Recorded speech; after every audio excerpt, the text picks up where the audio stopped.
Next game, New Orleans Saints at the Buffalo Bills. While the Saints go to Seattle, all the way to Seattle, get stomped. Now they're going to go all the way up to the other coast to Buffalo and get stomped again.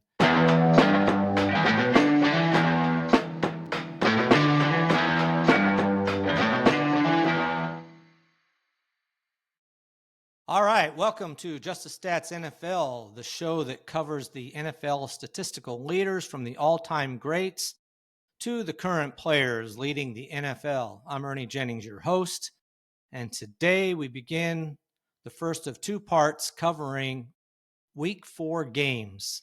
Looking forward to that. I'll get through 8 of them, including tonight's Thursday night game. We'll start with that game, and then tomorrow I'll wrap up the rest of the games. So let's get started because this does seem to take a little longer than a normal podcast, so we'll get going here. So the first game is tonight, the Seattle Seahawks at the Arizona Cardinals. The Seahawks lead this series 29 games to 22 with one tie, and it looks like Seattle right now is favored by 1.5 points to win this game. All right, let's look at the home team, Arizona Cardinals. They're 2-1. And we'll look at top 10 for them in this game. And again, Kyler Murray didn't have an interception last week, which is good. Right now, he's 8th all-time for the Arizona Cardinals in interceptions with 58. Kurt Warner's 7th with 59. One interception, and he ties Kurt Warner, 2. He pulls into 7th by himself. No one will catch Jim Hart, who has 240 interceptions to lead the team. Other than that, that is the only top 10 we have. Now, looking at key injuries, well, James Conner, unfortunately, is out for the season. Hurt his foot last game, and he is out. So now it's all on Benson. So, right at the time of my podcast, I'm not sure, but Zay Jones, the wide receiver, had a concussion last week, and he may be out for week 4. It looks like it's very possible, but it's not definitive yet. All right, let's look at the Seattle Seahawks. They are also 2-1, so both teams 2-1. This is a division game, and top 10 for them. Well, you got Kenneth Walker III, 6th all-time in rushing TDs for the Seattle Seahawks. Sherman Smith is 5th with 28, so he needs one touchdown rushing to tie 2 to move into 5th all-time by himself. Sean Alexander, who played from 2000 to 2007, had 100 rushing touchdowns, one of the better running backs of the time. On defense, this is kind of interesting the way this is working, but tackles for loss. Jarran Reed right now is 11th. Well, actually, he's tied for 9th, to be honest with you. He's tied for 9th with 35. So he just needs one to move into 9th all by himself, and that would pass Frank Clark, who played from 2015 to 2023.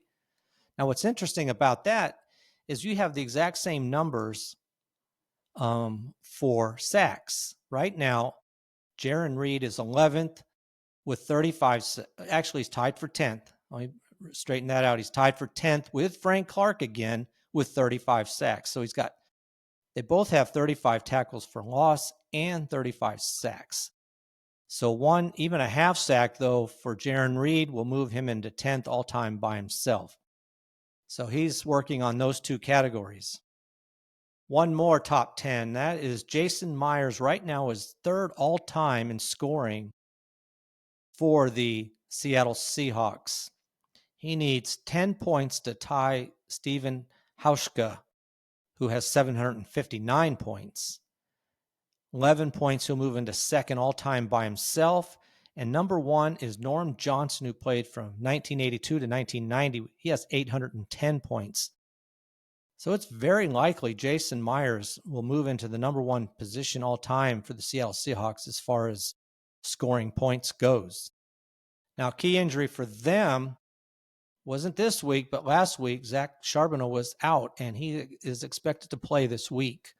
So that would be actually an addition.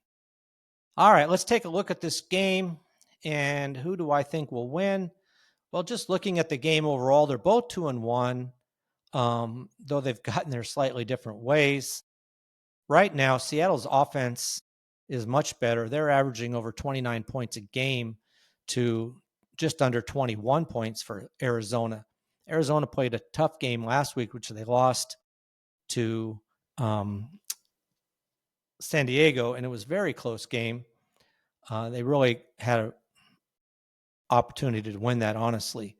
But they did not. The other thing is Seattle's defense is really quite good. And when we're looking at those numbers, especially against the rush, so we're going to see how Benson does. Now that Connor's not in there, Benson will be the running back. But right now, in overall rushing efficiency, Seattle has the best rushing defense in the NFL. And as far as the Cardinals go, their rushing offense is 17th. So they're right in the middle of the pack there. And their offense in general, 13th overall in passing efficiency, 17th in rushing efficiency. So not one of the better offenses. They're right in the middle of the pack, and half of that is really Murray and Harrison getting on board and getting connected better. They're just not there yet.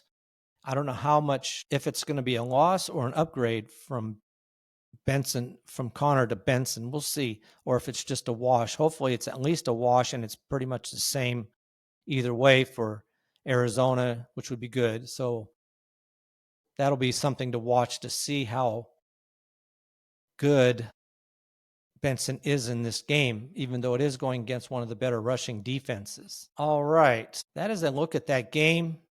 And as far as who I think will win, I do think Seattle has looked really good so far. Sam Darnold has looked actually better than I thought. And so I'm picking Seattle to win this game. And they are favored by 1.5. Now, looking at the fantasy players, look at some of them. Like, so for quarterbacks, do you want to play Murray or Sam Darnold? Murray is right there on the border. He's 13th ranked quarterback right now. Darnold, though, is 21st ranked quarterback.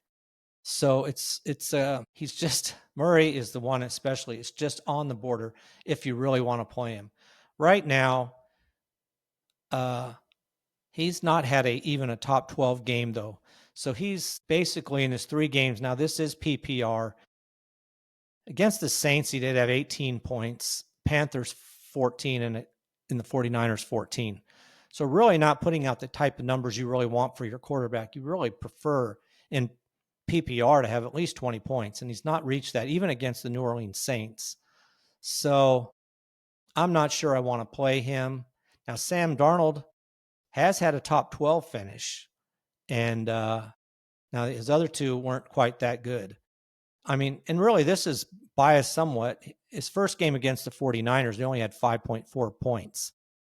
But then against the Steelers, he had 15.8 and Saints 16.7. So not really much different than Kyle Murray. So I'm not sure I want to start either one unless I have to. Now, if you have a super flex, maybe you play him as your second quarterback.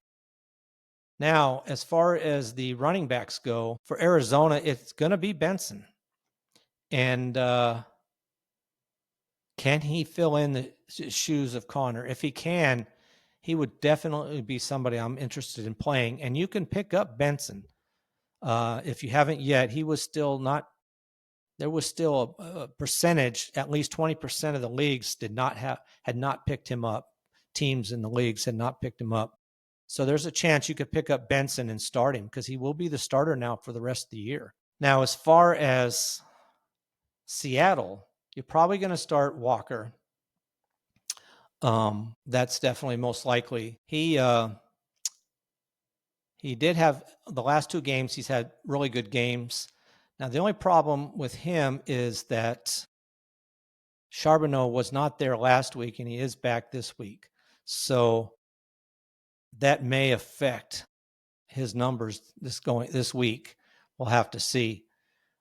Charbonneau has not had any top 12 games. He does enough, and he only played in 1 game fully, and then the next game, well, he did play in the Steelers game, but he was 15 carries, I think it was, for 10 yards. It was terrible. Yeah. Now, in the first game, he did score 10.7 points, but still his rushing average was only 3.9. Luckily for him, he did have a touchdown, which helped his numbers. Otherwise, it's really Kenneth Walker. So you're going to want to start Walker if you've got him, for sure. All right. And Kenneth Walker right now, in the last two games, the first game he only had 5.4 points, but in the last two games he's had 18.8 and 18. So you definitely want to start him. And he's also been the running back so far that's been in catching the passes. And he's only been out on 8 or 9 targets per game. And even though he's only had 1 target, so at this point, Sam Darnold has not focused too much on the running backs coming out of the backfield. But if they do, it seems to be Walker is more likely to catch a pass. All right. And Walker right now has already had 2 top 5 games. So you definitely want to start Walker. Looking at the wide receivers, well, for Arizona, it's Harrison. It's been very disappointing in contact. He has dropped some passes. He had a wide open, just dropped into his breadbasket kind of a pass, and he dropped it. It was horrible. So I don't want to start him. I didn't want to start him last week, and I wouldn't start him yet either. I mean, he's somebody you can gamble on, I guess. He has had 1 top 5 game. But overall, he's not been that good. And it was his first game, and he did have a touchdown in that game. He was 5 catches for 71 yards and a touchdown. That's his best game. He had 18.1, but after that he had 4.7 and 7.4. And he's not catching in the last 2 games. He's caught 50% and only 40% of his passes thrown in his direction. And that's because of drops, more or less. He's not getting a high percentage of the targets, even no higher than 20%. So the balls are really going somewhere else for Arizona. Now, looking at Seattle, well, you're definitely starting Smith-Njigba. Right now, he's already number 5 wide receiver. He's had a top 12. And I should say for Harrison, he had 1 top 12. And then Smith has had 2 top 12s, and every game he's been in at least the top 24. So he's really producing quite well for Seattle. Now, other ones, Cooper Kupp, obviously you think about him, but even better than him is Torrey Horton. Right now is actually doing slightly better than Kupp. And Torrey Horton has had a top 24 game so far, so he may be a guy you can definitely pick up on the waiver wire, and he's just gotten better. His first game, he didn't even play. He was in 26 snaps, no targets thrown in his direction. Game 2 against the Steelers, he was 2 catches on 4 targets, and then last week he was 3 catches on 4 targets, but he's had touchdowns in both of those games. So his target percentage has went up each game, and so there's a possibility that he's a sneaky guy that you can definitely pick up and play. So he's had 11 points and 18 points in those 2 games. Somebody to watch for sure. And then Cooper Kupp, I don't know what to say for him because he's had 1 game where he's in the top 24 as well. But the other games, no. I mean, against the Steelers, he had 16 points. He was 7 on 9 targets for 90 yards, so a really good game. But the other 2 games, he's had no more than 3 targets. I don't know what to say right now. It's a little early to debate. I mean, you may want to play him if you have to. You may want to wait and see, but this has been every other game, so this would be the game where he may have more targets. And they may need him against Arizona. They may need to score a little bit more, and we'll see. Now for tight ends, for Arizona, you're obviously going to start McBride. He hasn't had a great season yet, but he's still number 4. In every game, he's been a top 12 tight end, and one of them he was top 5. So you're definitely starting him. And then for Seattle, you have A.J. Barner, who has had 1 top 12 game so far. And other than that, he's number 27 tight end. So he's somebody you may have to start only if you have to. All right, next game, Minnesota Vikings at the Pittsburgh Steelers. And this game is in Ireland. So first game there, be interesting to see. Minnesota Vikings lead this series 10 games to 9. The Steelers are the home team, but in this situation, even though it's in Ireland, but Minnesota Vikings are favored by 2.5 points. We go into this game with both teams being 2-1, so this is going to be a big game for both of them. Top 10s for Pittsburgh. Same thing we have every week so far. Tackles for loss, the race between Cameron Hayward and TJ Watt. Watt has closed the gap on tackles for loss. They're both Hayward's number 1, Watt's number 2, and the gap is now 134 tackles for loss to 130.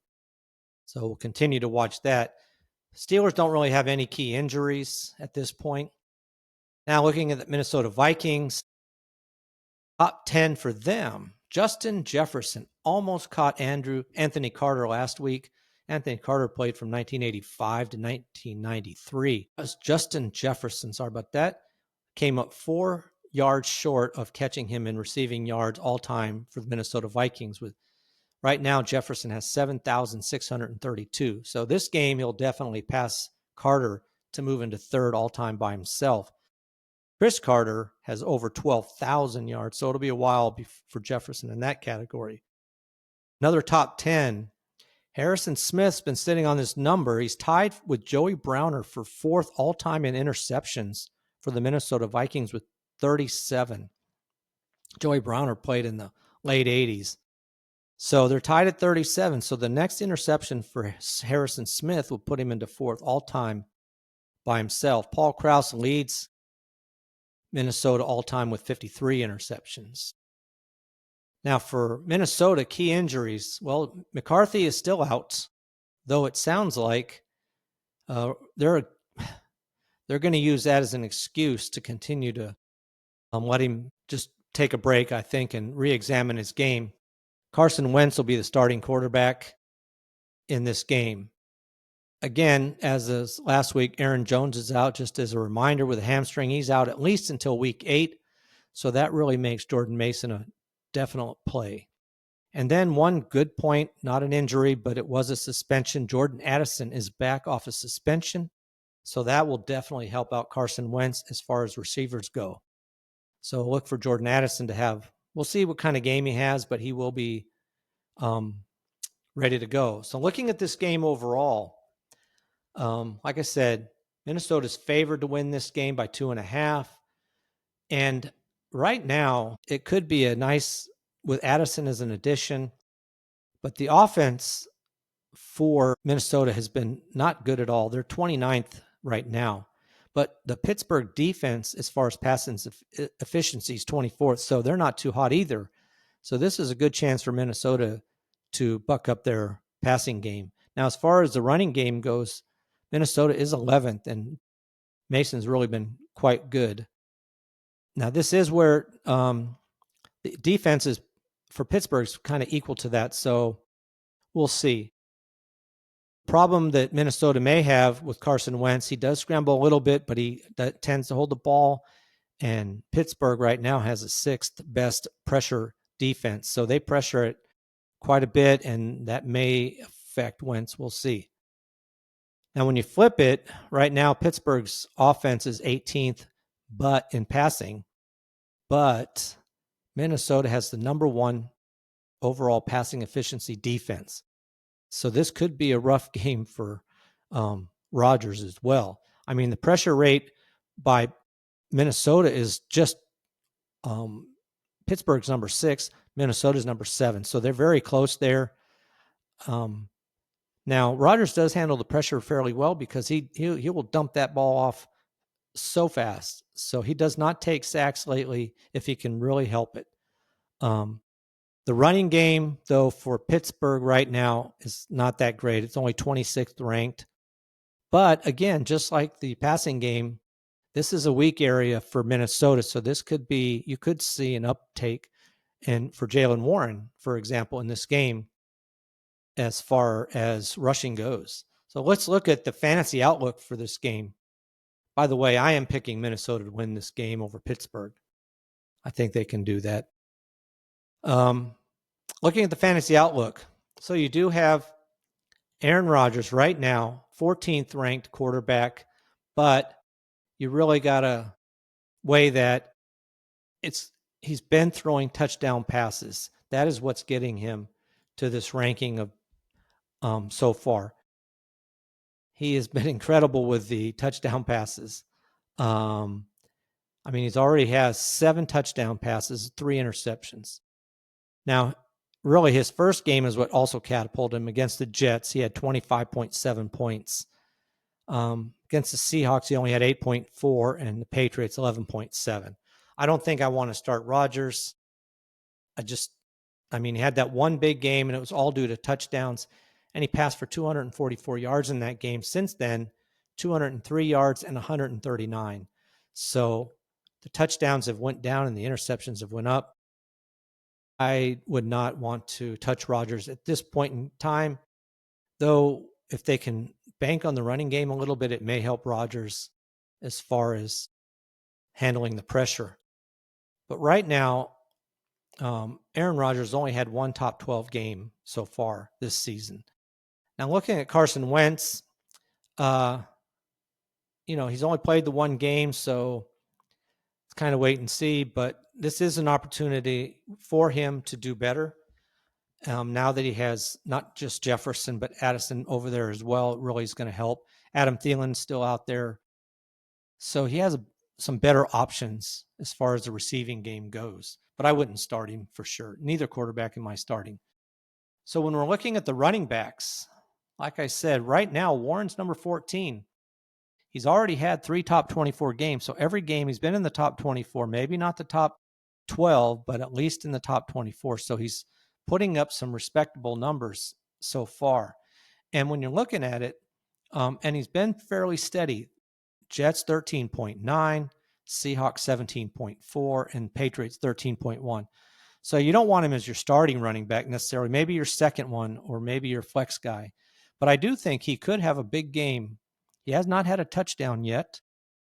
That's something to keep in mind. And he is the running back who's been catching passes out of the backfield. Each week, his receptions out of the backfield have went up from 2 to 4 to 6. So I am looking for him to have a big game, especially with the Minnesota Vikings rushing defense not being the greatest. Now, the same goes for Mason. I'm definitely starting Mason. I would start Mason. Now that he's the guy, he's had 1 top 12, 1 top 24, so he's looking pretty good.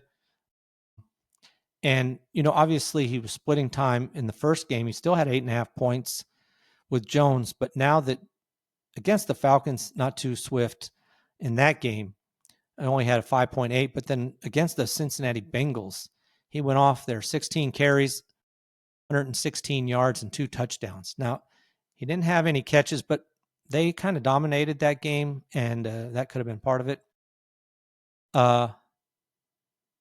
So against the Falcons, he only had 9 carries. So against Cincinnati, he had the most carries he had in a game, but he had 23.6 points there. So I'm starting Mason as long as Jones is out. All right, next game, Washington Commanders at the Atlanta Falcons. In this game, Washington Commanders lead the series 19 games to 10 with 1 tie, and the Commanders are favored by 2.5 points.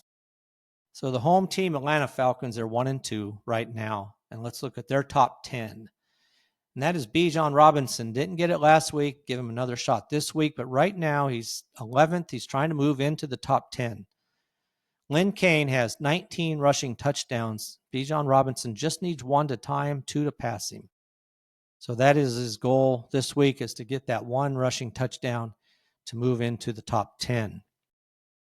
The Falcons don't have any key injuries at this point in time. Looking at the Washington Commanders, they're 2-1. They are 2-1, and the only top 10 we have here is Darren Payne is tied with Jonathan Allen, who was with the team up through last year but left after 2024 season. They're tied with 60 tackles for loss apiece. That's tied for second all time for the Falcons. Number 1 is Ryan Kerrigan, who has almost double that with 119.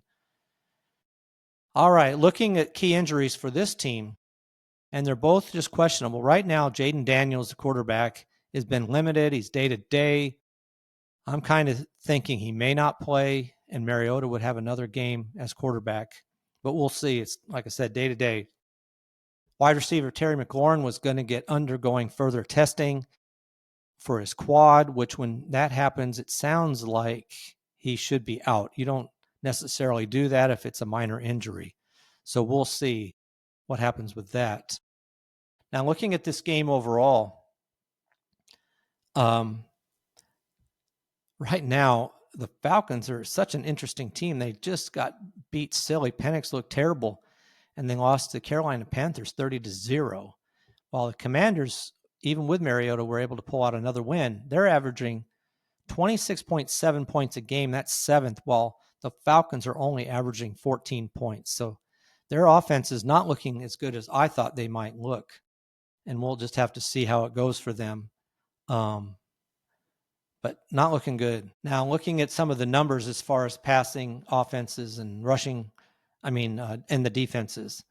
The Washington offense, now this is Mariota, so it's kind of questionable, but their offense passing efficiency is only number 17, so middle of the pack, while the Falcons have a top 10 passing defense. Now, that's very questionable as well, because how much passing did Carolina have to do last week when they were winning 30-0? So it's a little early on some of these stats.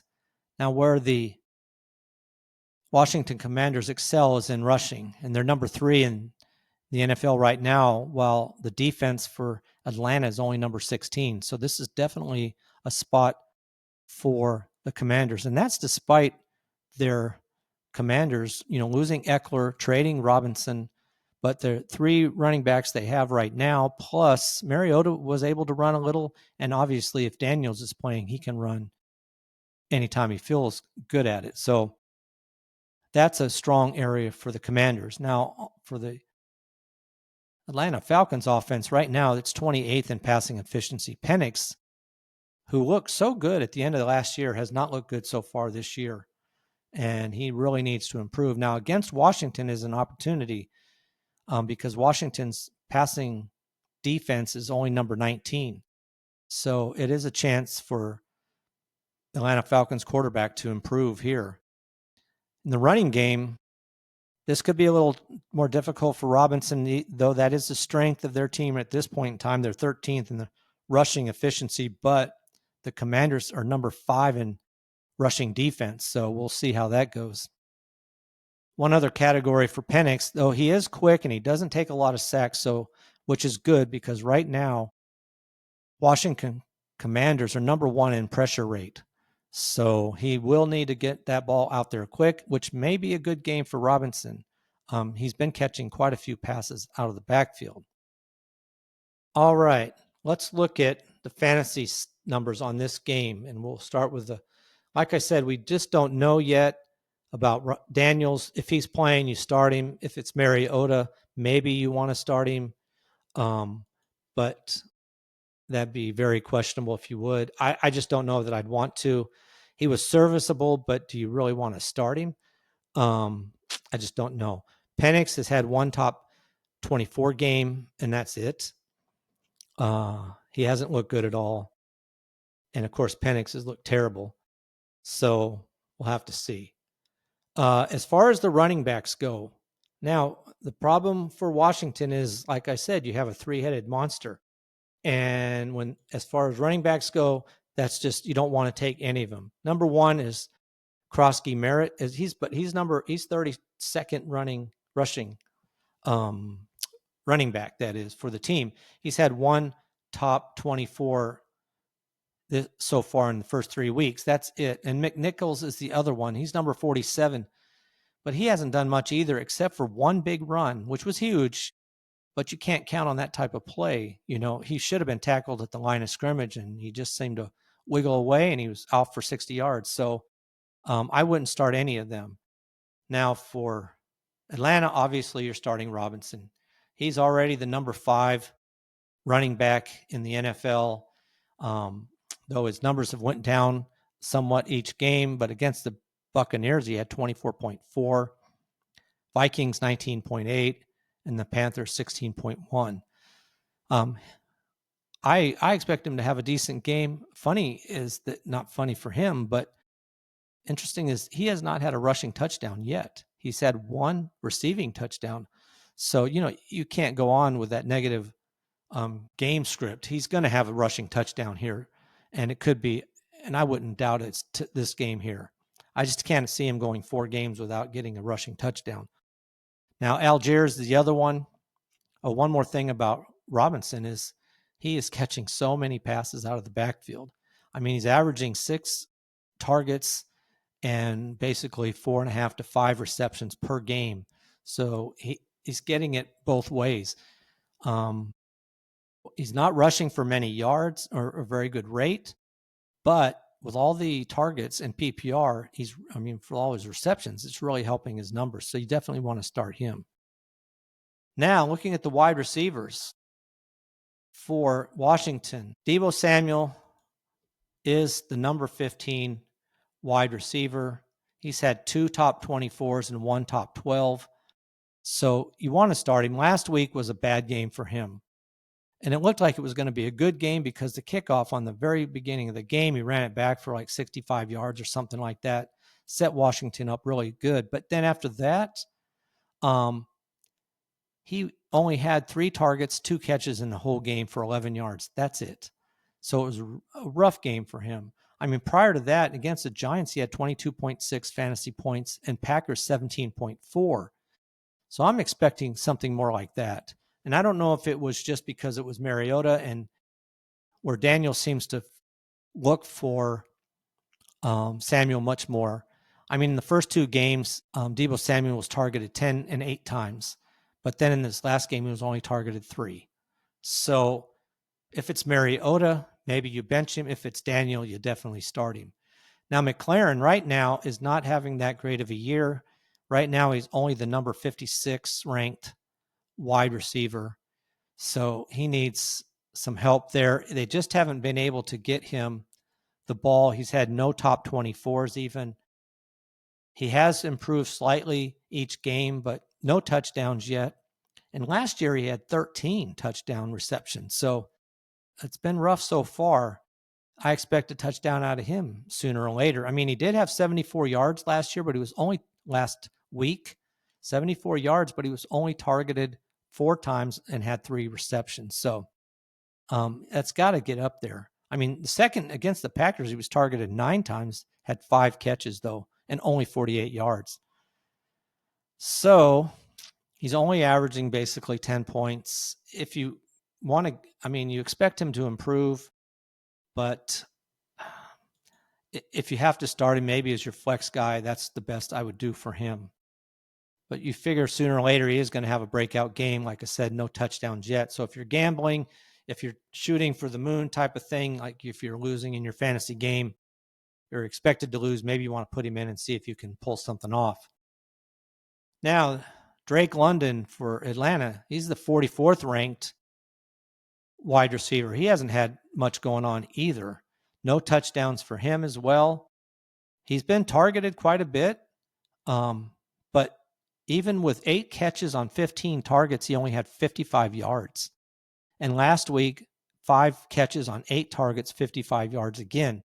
So he's being targeted quite a bit, but he's just, they're not making good connections on anything longer than little dump-off type passes. So he's just not having good games. Not for your number 1 wide receiver. He's had his high fantasy points so far is only 13.5.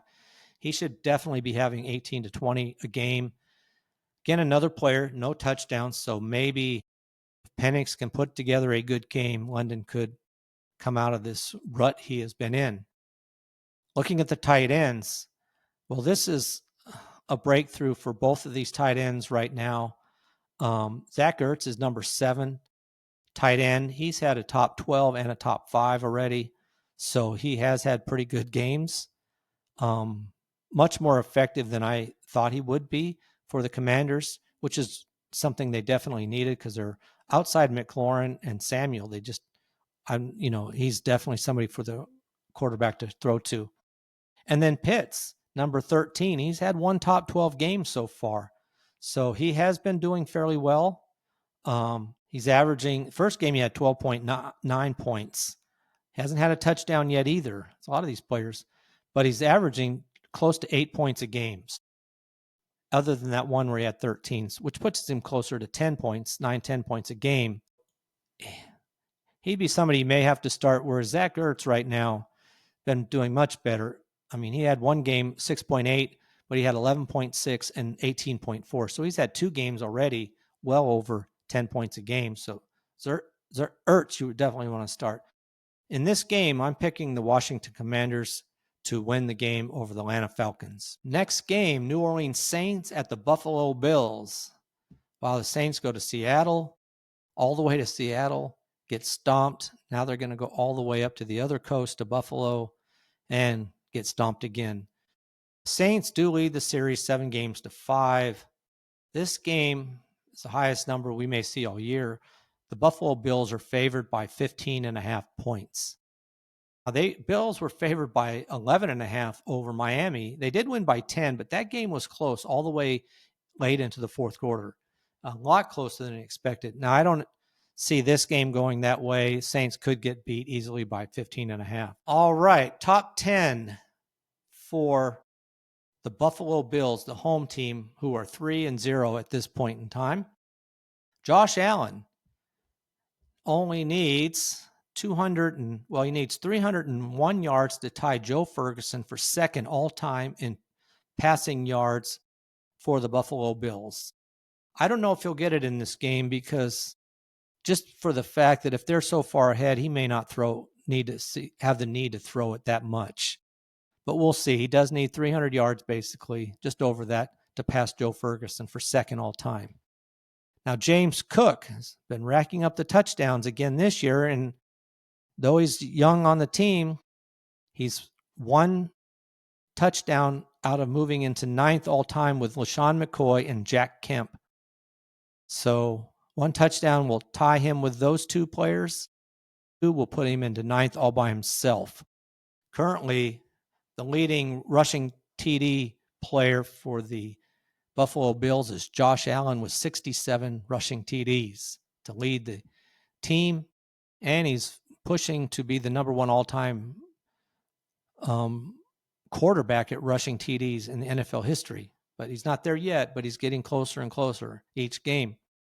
One more top 10 for Buffalo, and that is Ed Oliver's number 8 right now, needs 1 tackle for loss to move into a tie for 6th with Pat Williams and Marlo Williams with 53. They have 53. He has 52. 1 to tie, 2 to move into 6th all-time by himself. He's halfway to reaching Kyle Williams, who's number 1 with 103 tackles for loss. They don't have any key injuries. Now, looking at the New Orleans Saints, they're 0-3. They'll be picking number 1 in the draft. Well, they'll have some competition at that. But right now they're just having a rough season. And these 2 games against Seattle and then Buffalo are killers when you have to go to one coast and then off to the other coast. Looking at this team, again, it's Alvin Kamara's show. He didn't have a good game last week. But some of the things we're looking at for him, as far as receptions, this is an NFL all-time running backs in receptions, not just the Saints, but for the NFL right now, he's number 8 all-time in receptions with 581 as far as running backs go. He's got 3 people ahead of him with anywhere from 1 to 6 receptions away from catching, and that's Marcus Allen, Tiki Barber, and Ronnie Harmon. So he's looking to get at least 1 to tie Ronnie Harmon, and then 5 or 6 to catch Tiki Barber and Marcus Allen. He can move as far as 4th place all time, so we'll watch that. Now looking at receiving yards for Alvin Kamara. On the team, he's number 6 all-time, and he didn't have a good game, like I said last week, only 1 catch. But he's still chasing down ranked number 5 player for the Saints, and that's Danny Abramovitz, who played from the late 60s, early 70s, who had 4,875 yards. So Alvin Kamara still needs 66 yards to tie, 67 receiving yards to move into 5th all-time. And then in the NFL, that same number of 4,809 receiving yards puts him 10th all-time in NFL history as far as running backs go. He does need only 31 to catch Darren Sproles to move into 9th all-time. And if he was to get at least 50, he'd catch Herschel Walker to move into 8th all-time. So we'll be watching that. So he's looking to catch Herschel Walker, who I didn't realize had that many receiving yards, but he did. And Darren Sproles, those are the top players he's going after right now. And he's still 2,000 yards away from Marshall Faulk, who is number 1 all-time with 6,875 receiving yards. This is as far as running backs go. One more top 10, and this is Cameron Jordan, still tied with Ricky Jackson in sacks. Both of them have 123. Cameron Jordan just needs that half a sack to move into number 1 all by himself for the New Orleans Saints. And they have no key injuries. All right, let's look at this game.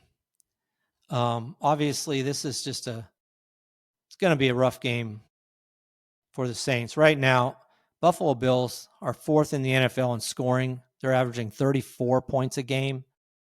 Saints are 29th. They're averaging less than 16 a game. So it's that right there tells you a little bit about what could be the score. One other interesting category is the Bills are number 1 in fewest penalties. They only have 14 through 3 games, while the Saints are 31st.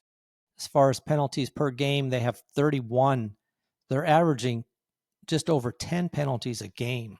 You're a bad team. You cannot even have a chance to win with adding 10 penalties to your stats. It's just not going to work. Now, this could be helpful for whoever the starting quarterback is, if it's Rattler or Slough, whoever it is. The Bills defense is not that great right now. I mean, in passing efficiency, they're 20th. Rushing efficiency, they're 23rd.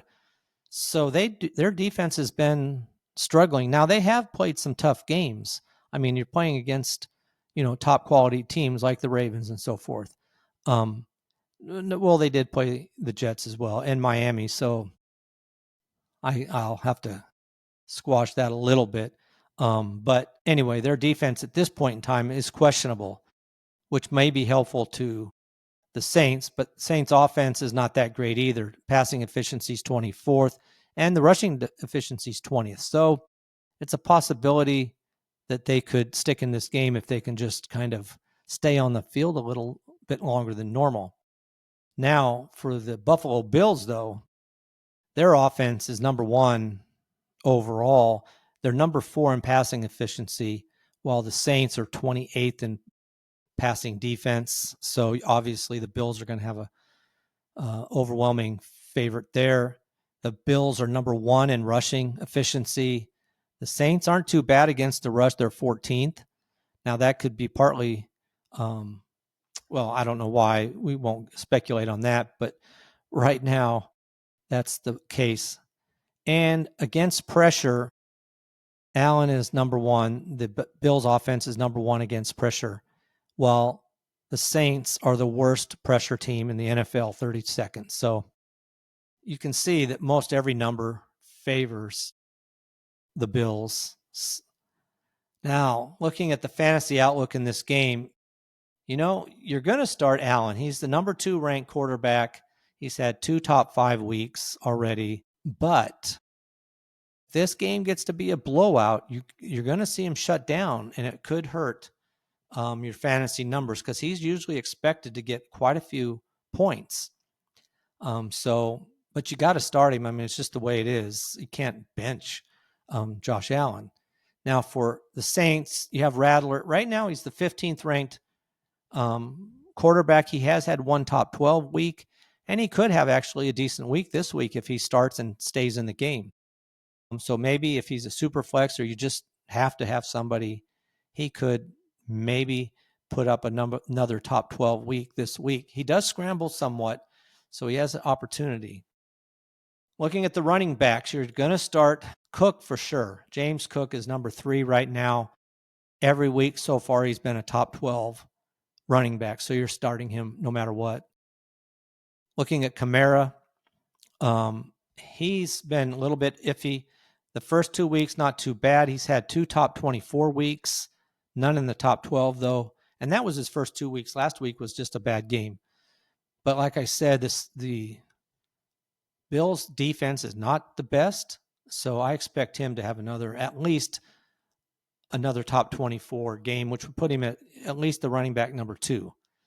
So I do expect to see that. And he catches, if he can get more passes than he did last week, that will definitely help him in PPR leagues.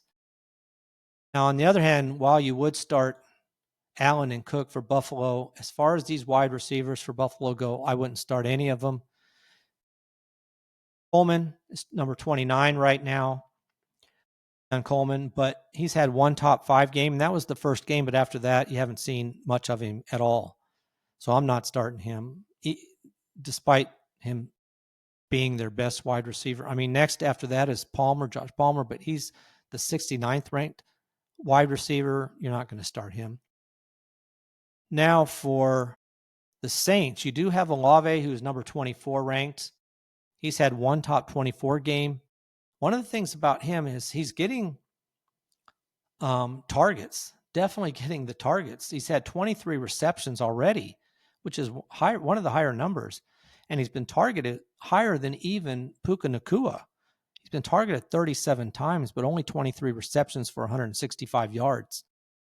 So I would start him. I mean, he's the guy they're looking at. He just needs to, either the passes aren't that great or he's just not catching them, but he needs to have more receptions and then just a little bit farther down the field. He has had, like I said, one top 24 game so far. Now, Shaheed is the other wide receiver for the team. He's ranked number 36. You might start him if you have to. He's a little bit more iffy for me. He hasn't had even a top 24 game. So Olave is really the only one I'm going to really want to start here. Now, as far as the tight ends go, Kincaid for Buffalo, you're starting him for sure. He has been doing quite well, which was a relief compared to last year when you didn't want to start him. You thought he was going to be good, and he never really panned out quite that well. He's had 2 good games. In every game, he's basically being targeted 4 to 6 times, and he's caught 4 or 5 passes in each game, and he's already got 2 touchdowns. So he's had 14.8, 7.7, and 17.6 points. So that is one receiver that Allen has looked at a little bit more and more consistently. That's the problem with Allen, is he's not consistent with any one guy as far as receivers go. But Kincaid has been a little bit more consistent than anybody else. And he's been averaging, targeted over 20% of the time. So you're going to start him. The other one you're definitely starting is Juwan Johnson. And I don't know if you can pick up both Kincaid and Johnson, maybe. They weren't drafted immediately by anybody, when drafts took place. So they may still be out there. But Johnson's the number 2 tight end right now. He was number 1. He's had 3 weeks in the top 12 as far as tight ends and 2 weeks in the top 5. So you're definitely going to start him. They've been looking at him consistently. He's been targeted as far as tight ends 28 times, 19 receptions for 176 yards. I mean, the only tight end being targeted more is Jake Ferguson for Dallas. So they're looking for him. In fact, he's been targeted 12 more times than Kincaid, which definitely helps your numbers. And in this game, obviously, I'm going to pick Buffalo Bills. I just don't see any way. There'd have to be so many fluky things happen for the Saints to win. So I'm picking the Bills to win this game fairly easily. Next up, Cleveland Browns at the Detroit Lions. Detroit lost their first game, but have looked pretty good their next 2 games. Detroit leads this series 19 games to 6. What's surprising here is the Lions are favored. It is at Detroit. The game is at Detroit, but they're favored by 8.5 points over the Cleveland Browns. And I find that surprising, not so much that they'll win, but Cleveland Browns have shown their defense is incredibly good, and they could keep this at a very low-scoring game and make it tighter than 8.5 points. So we'll see about that number, but that's the odds right now. Now, looking at Detroit, they are 2-1, and they've had a couple of big games their last 2 games. Looking at top 10 for the Detroit Lions? Well, Jared Goff, no sacks last week, so kept him at number 9 all time and as far as quarterback sacks for the Detroit Lions with 123. Scott Mitchell has 124, and Rodney Peete has 127. So that's Jared Goff's next spots, number 7 and 8 he's looking at as far as being sacked. Of course, he'd like to stay at number 9, but sooner or later he will be sacked. Another top 10, and this is the best running duo in the NFL right now, and that's Jahmyr Gibbs and David Montgomery. They both had 2 touchdowns last week. So right now, Jahmyr Gibbs moved into number 4 all-time, passing Nick Pietrasante, who played in the from 1959 to 1965. He has 28 rushing TDs. Gibbs has 29 now. And David Montgomery, with his 2, moved into a tie for 5th with Nick Pietrasante, who with 28. So they both have 28. Gibbs has 29. So next up for Gibbs is a little far out there. And for David Montgomery, obviously it's trying to catch Gibbs. So we'll see how that goes. It's a nice competition to have with your 2 running backs. Number 1 all time, Barry Sanders with 99. Another top 10 right here.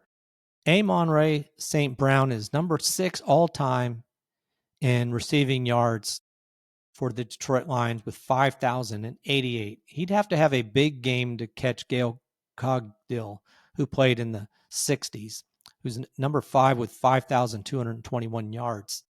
So he'd have to have 134 yards to pass Cogdill. So not that that's not impossible for St. Brown. He had over 100 last week, so it's a possibility. But if he doesn't catch him this week, it'd be next week. Number 4 is Brett Perriman, who played in the 90s with 5,244. So he, again, another game where if he had 157, he would pass him. So 2 people up in St. Brown's eye shot that he's looking for to pass, that is. Calvin Johnson's number 1 all time, who played from 2007 to 2015 with 11,619 yards. So St. Brown's not quite halfway to him yet. Probably by the end of the year he will be. Another top 10, Aiden Hutchinson has moved into number 10 all time. Number 9 is Stephen Tulloch with 34 tackles for loss. Aiden Hutchinson has 32 tackles for loss, so he needs 2 to tie Tulloch for 9th all time. Ndamukong Suh has 66 tackles for loss to lead the Lions all time in that category. Detroit doesn't have any key injuries. Now, looking at the 1 and 2 Cleveland Browns, who beat the Packers last week, that's impressive. Their defense is at least one impressive thing. Unfortunately, when you have teams like this, they don't have anybody, no top 10s for them, offensively, defensively, at this point in time. All right, let's look at this game. Right now, the Lions are number 2 in scoring with 34.3 points per game, 34. Just ahead of, we just talked about the Bills. While the Browns are averaging 15.3 points, which is 30th in the NFL. So big point differential there. Huge, really. Looking at some of the other numbers here. And this is a possible game for Flacco, maybe, if you were trying to throw a dart at somebody. Right now, the offense passing efficiency is only 30th for the Cleveland Browns, but the Detroit Lions passing defense is 30th. So there's an opportunity right there, which probably is what they may try to do, especially if they're behind anyway. Because right now, the strong point for Cleveland is their rushing game, which they're number 12 right now. But the rushing defense for Detroit is number 3. So that may be a little bit difficult. But Judkins has looked really good. So we'll see how that goes. They could put up a little bit of a fight here, which makes me, again, surprised about that 8.5 point favorite for Detroit. Now, looking at the offense for Detroit, they're number 1 in passing efficiency, while Cleveland's number 21, and Detroit is number 8 in rushing efficiency. But this is where Cleveland's been so strong. Shut down Derrick Henry, shut down the running back for Green Bay, but they're number 2 in rushing efficiency on defense. So they really have a strong defense. Number 10 in pressure rate. So overall, you think the strength of the Detroit Lions and their passing game is going to really be able to pick on the weakness of the defense, the passing defense of Cleveland. All right, let's look at some fantasy players in this game. Starting with the quarterbacks, obviously, Goff right now is number 10. He's really had a good year already. He's number 10 quarterback. He's had one top 5 game already. So you're going to start him, I think. Well, I don't know, man. Cleveland's defense, if you have an option, you may not. But if he's your guy, you got to start him. He's passed for quite a few yards, and this is the weakness of Cleveland a little bit. If they have a weakness on defense, it is their passing defense. So Goff is somebody you're going to start. Now, Flacco is number 30 quarterback right now. Just not having that good. No top 10 games, no top 12 games, or top 5, obviously. But against the Detroit defense, he could have a good game. Now, as far as the running backs go, and despite what's happened so far, what Cleveland's been able to do against some of the top running backs like Henry, how can you not start Gibbs? He catches balls out of the backfield as well, and so you got to start him. He's number 4 running back right now. Every week he's been in the top 24, and 2 weeks he's been in the top 12. So you got to start him, no matter how good Cleveland's defense is, and just hope that somewhere along the way he picks up a good game. I was trying to see this other running back. Why my mind went blank, but Jacobs for Green Bay was the other running back that got shut down by this Cleveland defense. But Montgomery's the one. He's been a good flex player. He's number 8 ranked running back right now. He's had 2 top 24s and a top 12 as well. So these 2 running backs have been very impressive, and you might want to start both of them, but definitely Gibbs. Now Judkins, right now he's only number 31, but he's really impressive, and I see him moving up. And his one game the second game he played in, he was limited in snap carries. I think he only had 10, but in this game he had more. He ended up with 18 carries for 94 yards and a touchdown. He also had 1 reception. So I think they're going to work him in. He hasn't been known as a running back who catches passes, but that doesn't mean he can't do it. So I think as he gets into football shape better, that he'll be ready to be their guy on every down. I think he could be a big superstar, and you may be able to pick him up because he's not going to show up necessarily if somebody's just scrolling in fantasy at the top 10 players type of thing. So you may be able to get him still. Against the Packers, who have a good defense, he had 16.5 points, 18 carries, 94 yards, 1 touchdown, like I said. So I'm going to start Judkins, I think, it just gives them one really good offensive player for Cleveland, and it really should help their receivers as well for the defenses to know that they have to beware of the running game of Cleveland. Now, looking at the wide receivers for Detroit, well, you're obviously going to start Amon-Ra St. Brown. He's had 2 top 12 games so far. He's looking pretty good. He had 1 bad game, but it's early in the season, and that's to be expected. The first game against the Packers, he only had 8.5 points. He was targeted 6 times, only had 4 catches, no touchdowns. But then against the Bears, 39.2 points in that game. He was targeted 11 times, had 9 catches, 3 touchdowns.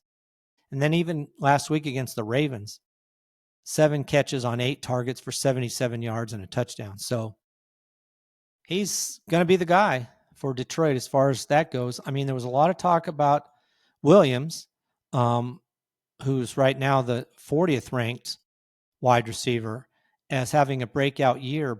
Jameson Williams, that is. He's had 1 top 5 game, but he's too inconsistent. It's hard to start somebody like that. He's had targeted no more than 5 times. In first game, 4 catches on 5 targets, but only 23 yards. And even the game where he was a top 5 receiver, he had 18.8 points against the Bears, 2 catches on 4 targets. So he's just not being targeted. But he did have 108 yards and a touchdown. And then last week against the Ravens, in a game where there was a lot of scoring going on by Detroit, 3 targets, 2 catches. That's all he had, 2 catches for 43 yards. Only targeted 10% or just under 11% in that game. So I'm not going to start him until there's some reason that he would be more consistent. Now for Cleveland, you would think it would be Jeudy. Jerry Jeudy would be the number 1 wide receiver for them, but right now that is not the case. It's actually Cedric Tillman, but even Tillman has had no top 12. He's had 1 top 24 game so far. So not that impressive either. He's only has 10 receptions for 100 yards. You can't count on a wide receiver who's averaging just over 3 catches a game. Jerry Jeudy, on the other hand, it's been targeted a couple more times, but he also only has 10 catches. And really the difference here is touchdown. Jerry Jeudy would be the one you expect, but he hasn't even had a top 24 game yet. This could be the game where one of these two, if you had to pick one and you had the opportunity, I would go for Jeudy, obviously. I think he's the guy. You expect him to have better games than Tillman, so we'll see. But if you don't have to, you don't want to play him. Now, looking at the tight ends here, Laporta is number 14 right now as far as tight ends go. He's had 1 top 5 week, but that's it. That's what's kind of carried him. He's had 13 receptions for 138 yards so far. This is a little questionable. And he was picked basically in the top 5 as far as tight ends, top 5 or 6. He just hasn't produced that way yet, but maybe he will going into this game. His first game, he did pretty good, targeted 9 times in the first game with 6 catches. But since then, in the last 2 games, only targeted 4 times in each of those games. So just not getting the targets that you need to have decent numbers. No touchdowns yet for him either. So I would play him probably if you need to, and on the hope that he finally gets that touchdown. Now, looking at the Cleveland Browns, this is what I said last week. You got Fannin, who has 2 top 12 games so far out of 3, so that's not bad. And then Njoku is the other one. And Njoku does not have any top 12 games. So I'm going to go with the rookie Fannin right here and hope that he just, as he gets into the offense even more and more, he improves and really is the for sure top guy. I don't like to split. If I have my choice, I'd try to pick somebody else, but Fannin is number 12 tight end right now, so you could go with him. Now in this game, I'm picking Detroit to beat Cleveland. I don't see Cleveland having 2 big games like, beating Green Bay and then coming back and beating Detroit as well. I think Detroit's offense is much better than Green Bay's, at least right now. Green Bay seems to be trying to figure out what their offense is at this point in time. So Detroit winning this game. Next up, Tennessee Titans at the Houston Texans. Well, this game is going to decide somebody who will finally have a win. Right now, the Tennessee Titans lead the series 24 games to 22. And the Houston Texans are favored by 6.5 points, which is, to me, again, I know Tennessee's bad, but the Texans are one of the worst scoring teams in NFL right now. So to expect them to score enough points to win by more than 6.5 is interesting. All right, looking at the Houston Texans, top 10. Like I said, they are 0-3 right now. They lost a tough game to the Jaguars last week. Top 10 for them. Darryl Stingley is number 5 all-time interceptions with 11 for the Houston Texans. Andre Hall has 12. So he needs 1 to tie to move into 4th place, tie for 4th, 2 to move into 4th all by himself. Jonathan Joseph has 17, so it's not that far away. 17 interceptions to lead the Houston Texans in interceptions all time. I think I said it before, but that's the lowest number of any team as far as the number one guy goes. Another top 10 tackles for loss. Will Anderson is trying to move into the top 10. He just needs one to tie Jonathan Grenard and Jamie Sharper, who both have 32. So they're ranked ninth, tied for ninth right now. And Will Anderson could tie them with one, move into ninth all by himself with 2 tackles for loss. J.J. Watt leads this and the NFL. He's not overall. I think he's number 2 all time in NFL in tackles for loss, but he has 172 for the Houston Texans. That's a number pretty much out of reach of most players. Now in the sack department, you got a couple of players. Will Anderson needs 2 to catch Jonathan Grenard in that category. He's 7th right now. Grenard is 6th. Will Anderson has 21 sacks. Grenard has 23. And then Danielle Hunter, really good player, is trying to move into the top 10. He has 14. Brooks Reed, who's number 10, has 14 and a half. So he just needs a half to move into 10th. Gets a whole sack. He moves into a tie for 9th. So he's looking at Kaylee Wong, who's in 9th with 15, and Brooks Reed, who's in 10th with 14 and a half. All right. For them, it continues to be, as far as key injuries, running back Joe Mixon, who's on the injured reserve. No idea. It seems like he's just dropped off the map. He wasn't a on-the-field injury, and it's a mystery right now what's going on with that situation. But no timetable on him returning.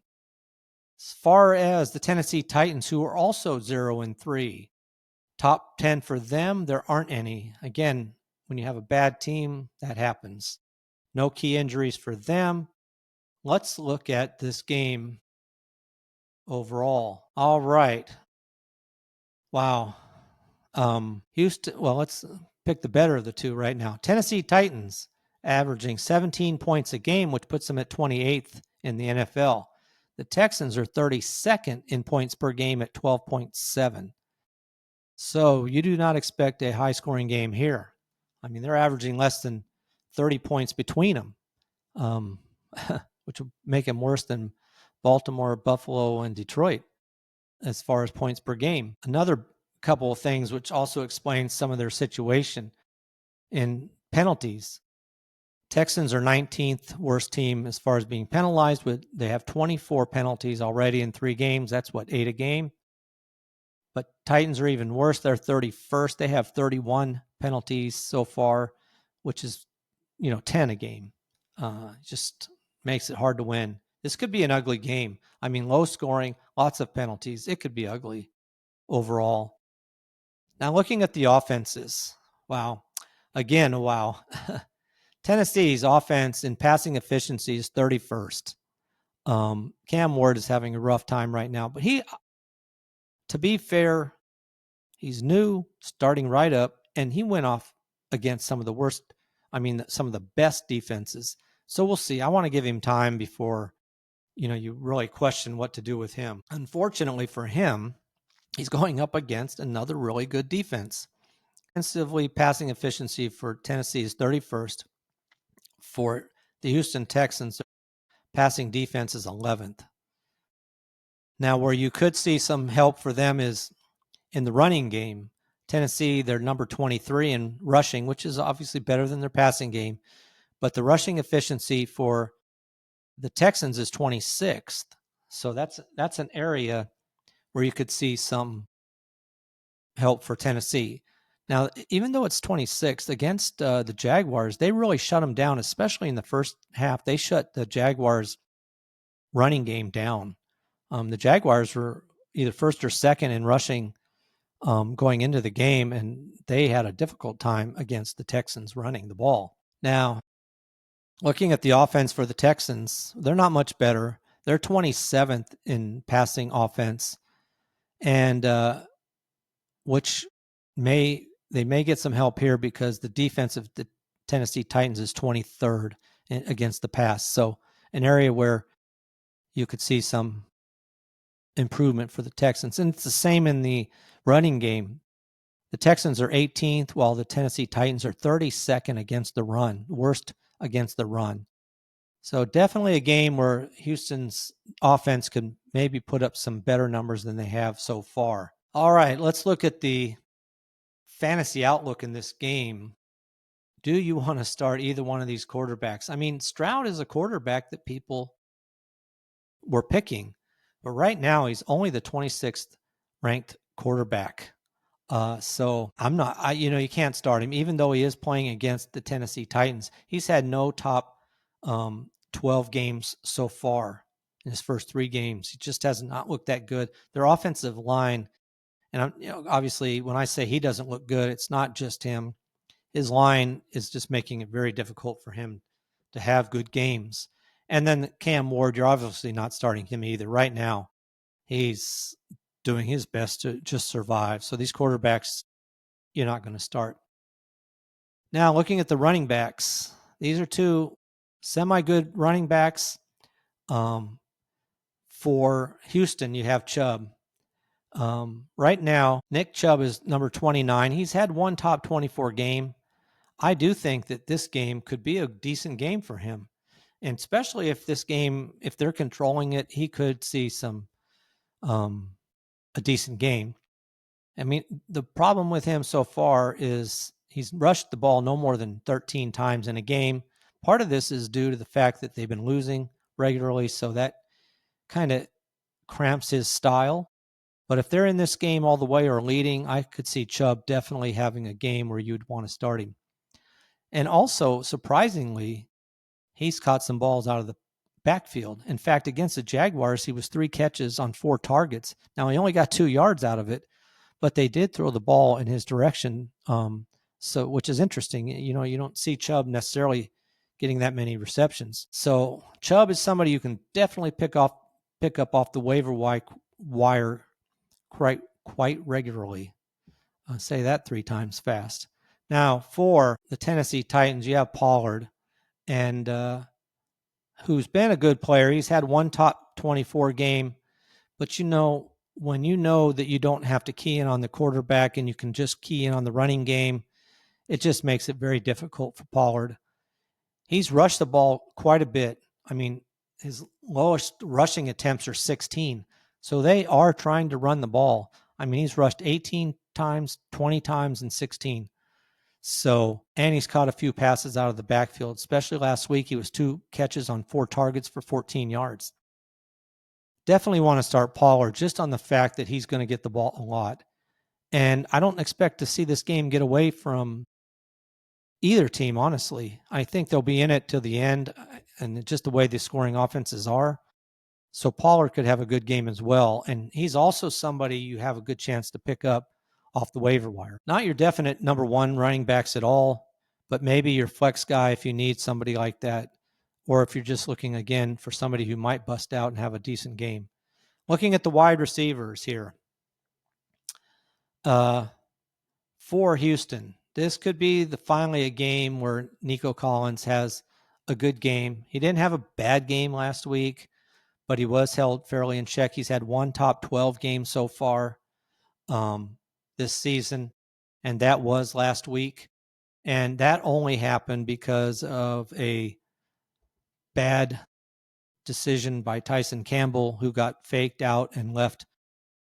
Just, I don't know what he was thinking. I think he assumed Colin was going to turn in and just catch a short pass. He ran up, and Colin went right by him and was wide open by no one around him. He was able to just basically walk into the end zone. That was a 50-yard play. Other than that, he would not have had that good of a game again. But he does have a TD. He has 2 TDs already. So they are looking at him. He does get most of the passes in his direction. He was 8 out of 11 against the Jaguars. Only 3 catches on 9 targets against the Buccaneers, but one of them was a touchdown, which helped him. First game, he didn't do well at all. So they are definitely trying to make an effort to get the ball to him. And now that Kirk is back, that could help Collins even more, gives him some help as far as coverage goes by the defense. I wouldn't play Christian Kirk unless you just had to. Right now, I don't know what his role is exactly going to be, and I'd wait and see. Now, for Tennessee, do you want to start anybody? The guy you would expect to start would be Ridley, but right now he's been just not good at all. He's the 70th ranked wide receiver. You don't want to start him. The guy that has been getting the attention is Alec Maynard. He's number 35 wide receiver, and that's only because the first game he had 2 catches on 7 targets for only 13 yards. But since then, 4 catches in the last 2 games, and each of the last 2 games with touchdowns. So he had 15.6 against the Rams, and against the Colts, he had 13.8 points. So is this somebody, and obviously this is a guy you can pick up almost anywhere. So if you're looking for a wide receiver, he's a guy who could get you 15 points and somebody you might want to start. Okay, in this game, I think Houston Texans finally get in the winning column, and they get a win here against the Tennessee Titans. Next game, Carolina Panthers at the New England Patriots. Right now, this series is tied at 4 games apiece, so somebody's going to break that tie. Now, here's a game, again, with a big number. The Patriots are favored by 5.5 points. I find that, again, interesting. After the Carolina Panthers beat the Atlanta Falcons 30-0. And yet it is in New England, but still 5.5 points. That's interesting. All right, looking at the New England Patriots, who are 1 win, 2 losses. Top 10 for this team. Drake May already starting to push his way into the top 10, though in one category that you don't want to be, and that is in sacks. Right now he's 11th in sacks. He's been sacked 46 times. Matt Castle, number 10 all time, has 51 sacks. So he needs 5 sacks to tie to move into the top 10. Number 1 all-time sacks, being sacked for the New England Patriots, is Tom Brady, who was sacked 500 times. That's a ton. Looking at another top 10 for the Patriots, Ramondre Stevenson, who may never get to number 8 all-time for the Patriots if he keeps fumbling the ball. He's number 9 right now. He only needs 27 yards to tie Corey Dillon to move into the tie for 8th. But he had 2 fumbles last week, and we could see it be much harder for him to move up this list, despite that he had a good game number 2. And the same in TDs. He had a shot to tie Tom Brady and Steve Ridley to move into tie for 10th place, but he couldn't do it because he fumbled at the goal line. So he's still stuck at 21 touchdowns rushing to 22 for Tom Brady and Steve Ridley. So we'll see what happens this week as far as that goes. No key injuries for the Patriots. Looking at the Carolina Panthers, they're also 1-2. So one of these teams is going to make it to 500. And again, they have no top 10 players at this point in time. Key injuries for them right now, and you hate to see this, is Tedero McMillan, their super good rookie, has a calf injury. He did not practice on Wednesday. We'll see. He's day to day. He probably will play, but we'll see. You have to watch that. If you have him in your lineup, you want to check that one out. All right, let's look at this game here. To me, these are fairly evenly matched teams. Patriots are averaging 20 points a game. The Panthers are averaging 20.7 points a game. So pretty close there. Now looking at the offenses, again, pretty similar in a lot of ways. I mean, the offense in some respects, maybe for New England as far as passing goes is better, but worse as far as rushing. So for the Carolina Panthers, they're 26th in passing efficiency. Now, the Patriots are 29th in defense and passing. So that's an area where maybe Young could have a good game. In the running game, though, this is where the defense of New England's been pretty good. Carolina Panthers are 19th in rushing efficiency, but the Patriots are 4th in rushing defense. So that could be a tough game for Hubbard as far as that goes. Now, looking at the offense for the New England Patriots, where they've been doing pretty good, is Drake May. He's ninth in passing efficiency, but the Carolina Panthers are sixth as far as their defense go against the pass. So that could bode a little bit difficult for Drake May. Now, on the other hand, the Patriots have not been good in the running game. They're 30th ranked, but the Carolina Panthers are 28th as far as rushing defense. So this is an area where you could see some big improvements by the Patriots as far as their running game goes. So it's kind of an interesting game, and it keeps panning out to me that I'm really interested in this 5.5 point margin they give the Patriots. It seems going to be closer than that to me. Now, let's look at the fantasy outlook in this game. Looking at the quarterbacks, well, like I said, Drake May has looked pretty good this year. Only his second year, but already he's 9th-ranked quarterback. He's had 1 top 5 game, 2 top 12 games. So he's been up there in so far this season. Definitely somebody I'm going to start. He's already thrown for 785 yards. That's incredible. 5 touchdowns, 2 interceptions. So he's played quite well, I think. Like I said, to be number 9 overall right now. Now, Young is 18th. He's had 1 top 12 game.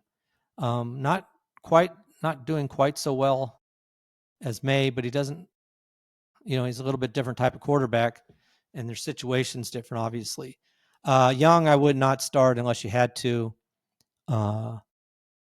He's got almost 20 points less than Drake May does so far in fantasy. So only as a super flex guy would I start Bryce Young, even despite the fact that the Patriots passing defense is not that great. If you had to, he might be a surprise player in this game. Now, looking at the running game, for New England Patriots, it's been Stevenson. And then last week when he fumbled it twice, Henderson did come in and play more. So I don't know what the current situation is. I have read that Henderson has been the number 1 running back in practice this week. So we could see him have a big game, especially against this defense of Carolina Panthers, which is not that great against the run. Maybe this is the breakout game that Henderson's been looking for. And maybe he could have a game like Stevenson had a couple of weeks ago. That's a chancy one right there, Henderson. Like I said, he's only the 35th ranked running back right now. So you're taking a shot on a rookie. Now, as far as Hubbard goes for Carolina, he's number 11 right now, and he's been playing pretty well. 2 top 12 games already this year. So he's had some good games. Last week against the Falcons, he didn't have that great of a game, but he was 17 for 73 yards. Just no touchdowns, 2 catches for 3 yards. But like I said, they won that game 30-0. So he wasn't even playing in the fourth quarter. So he could have easily had 3 games in the top 10, top 5. I'm starting Hubbard. If I have him, I'm definitely starting Hubbard. He could have had a top 12 game 3 times. Looking at the wide receivers. Now here's where I'm not starting anybody for New England. You got Boutte or Diggs. Boutte's number 45 right now. I don't know how you can start him. I don't even expect this game to be that high scoring, so I'm just not sure that I would want to start him. Though, like I said, there's a chance against this defense, but I wouldn't want to start him. He's had 1 top 24 game, so it's a possibility. Diggs now, he's number 58, and he really hasn't produced even a top 24 game right now. I wouldn't start either one unless I really had to, and then it would be Boutte.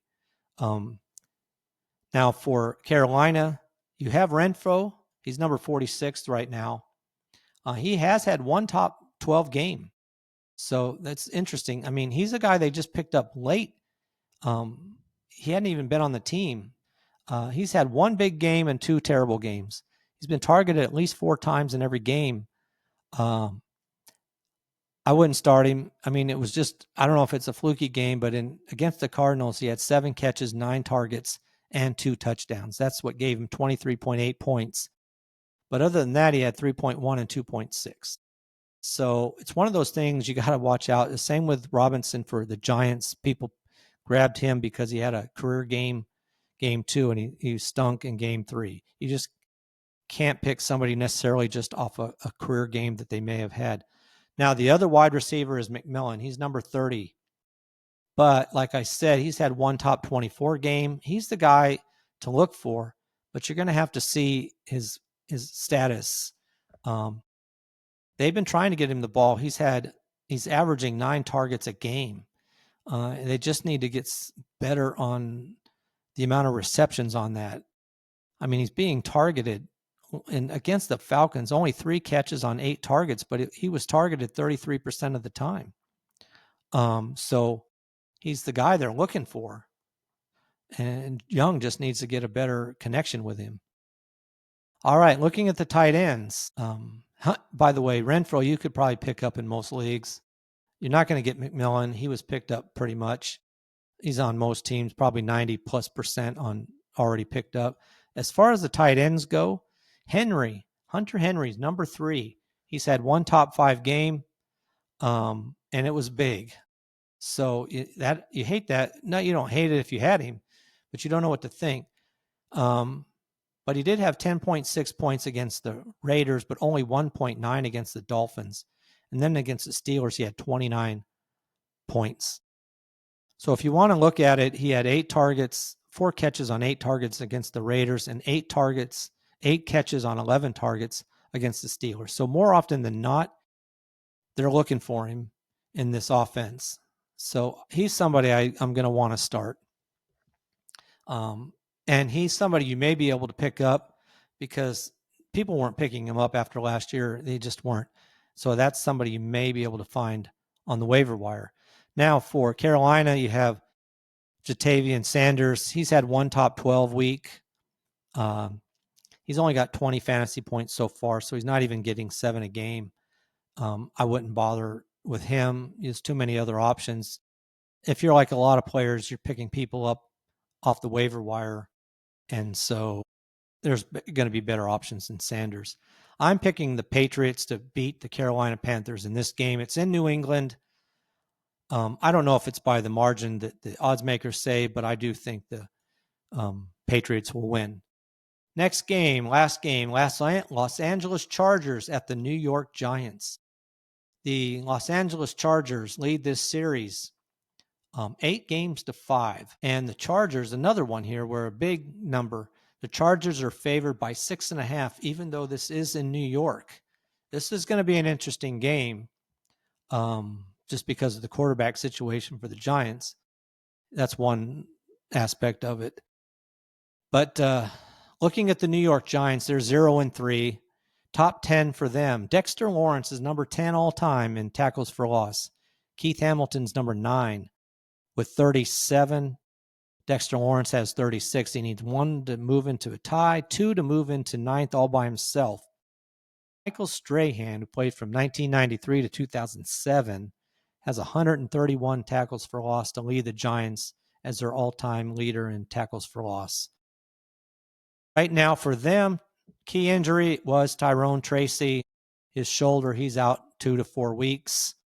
So big time game for Scatabo. This is going to be, at least it makes it interesting to see how the Giants do this week against a very good Los Angeles Chargers who are 3-0. But we've already seen some teams get upset. I mean, who thought Cleveland was going to beat the Packers? And who thought Carolina Panthers would beat Atlanta? Maybe not so much to beat them, but 30-0. Who saw that? I mean, there's been some games like this. So we'll see. Top 10 for the Chargers. Derwin James, tackles for loss category here. He needs 1 to tie Khalil Mack, who was injured. So it's a possibility. Khalil Mack is 8th all-time for the Los Angeles Chargers with 40 tackles for loss. Derwin James has 39.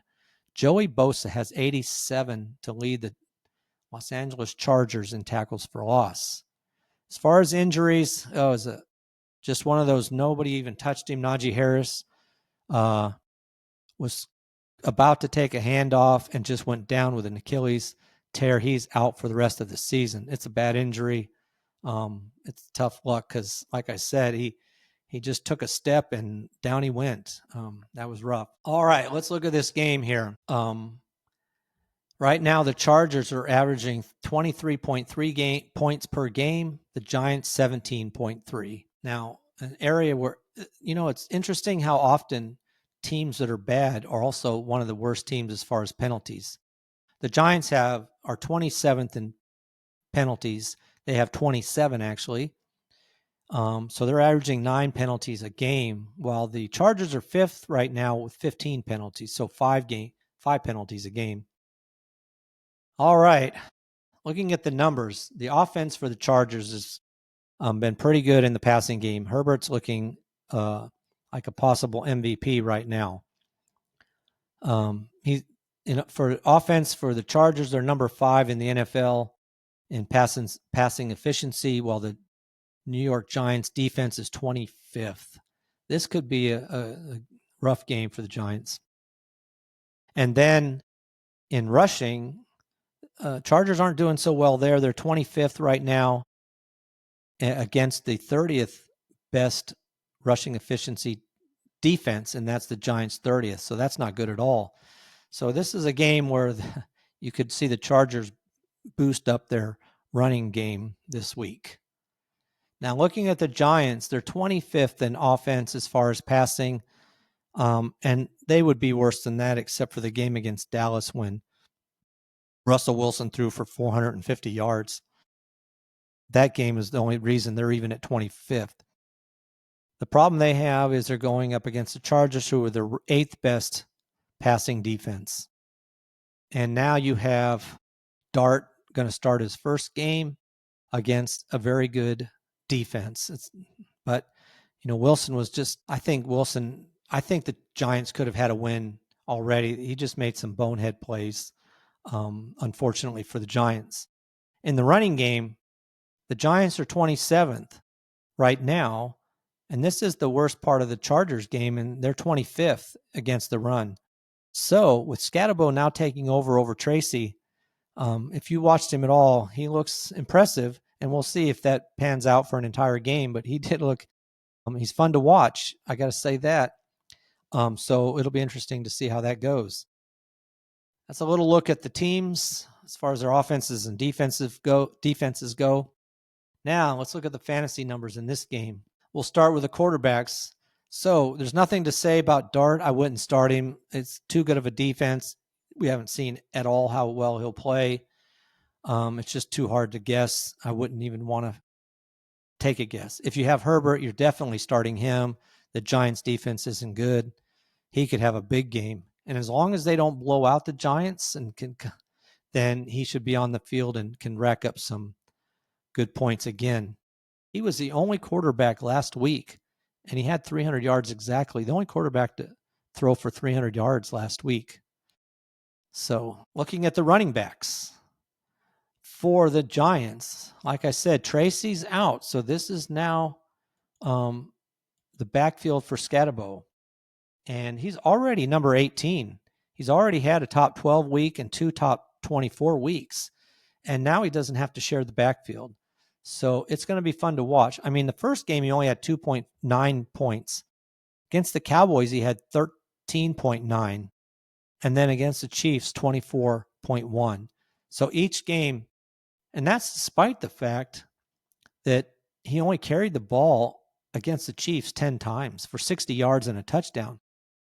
And this is where he'll really help you if you have him on your team. Is he had 2 catches in the first 2 games, each of the first 2 games, but he had 6 catches on 8 targets against the Chiefs for 61 yards.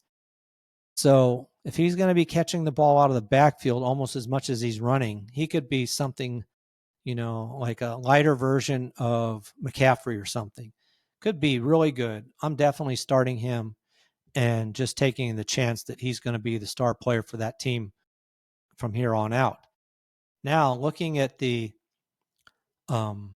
Chargers, Hampton, the rookie there, he's got one top 12 game himself. And he had a big game last week against the Broncos, 19 carries for 70 yards and a touchdown. And he had 6 catches on 7 targets for 59 yards. So big game for him. And now with Harris out, I expect to see Hampton having big games every week. No need to share the backfield at all, worry about that so much. So I expect to see Hampton. I would start either one of these if you have them. I'd start them both. I think they're going to have some good games. Now, looking at the wide receivers, starting with the Giants, well, obviously Neighbors. Neighbors has had one top 12 week. They target him quite a bit, but he's had 16 catches on 32 targets. So he's only catching half the passes.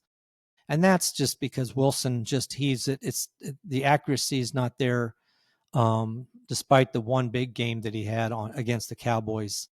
So hopefully Dart is just a much more disciplined as far as his passing, and maybe Neighbors can see some improvement. But you got to start him. He's one of the top wide receivers in the NFL, and you've got to start him. They try to get the ball to him as much as they can, so we'll see how that goes. Now, Robinson is 18th ranked wide receiver. That's only because he had one big game. I wouldn't start him. You're counting too much on Dart to support 2 wide receivers. I'm only going to start Neighbors for the Giants, especially against this defense. Looking at the Chargers, this is a category where you're surprised. Everybody would have definitely picked McConkey. Allen, at the end of if you drafted your fantasy team, Allen was probably still sitting in the waiver wire.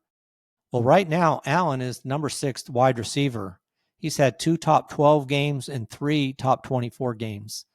He's got 22 catches already on 29 targets for 323 yards and 3 touchdowns. Let me back that up. That was wrong. I was reading Smith and Jigba.